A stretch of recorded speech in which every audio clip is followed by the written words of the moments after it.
This is an AQA GCSE Chemistry question, past paper question.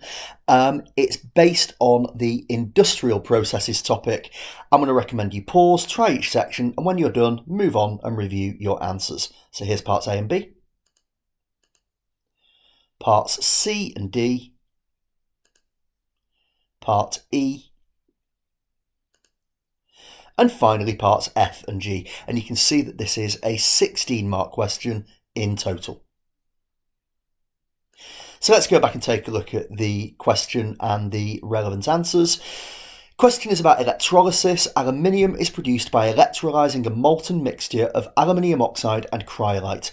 Explain why a mixture is used as the electrolyte instead of using only aluminium oxide.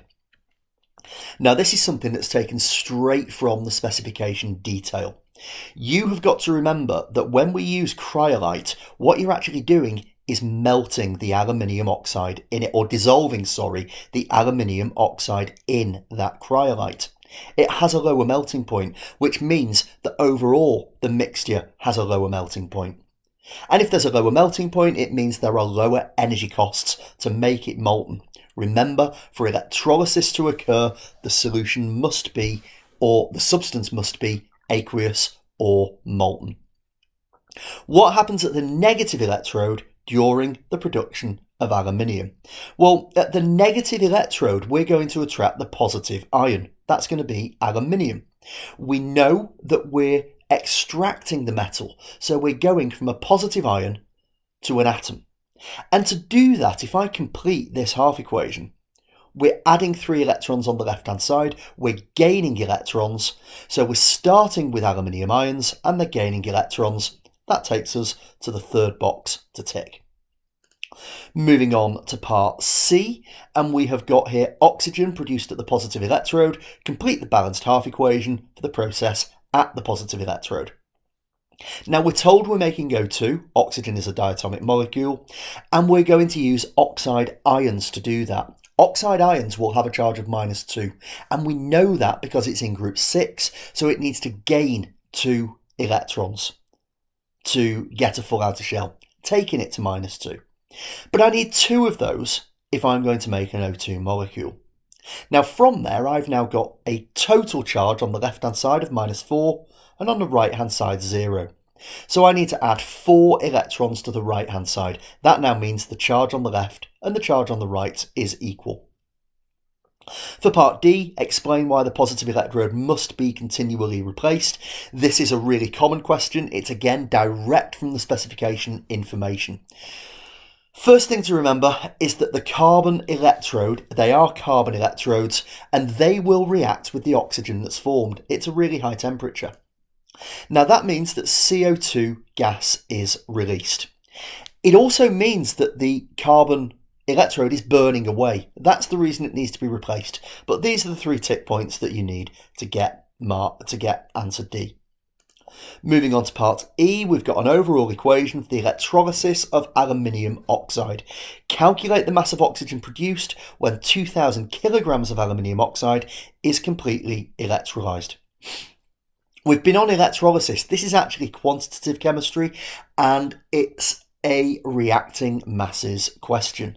So I would always revert back to this table: mass, atomic and molecular mass, moles, and ratio.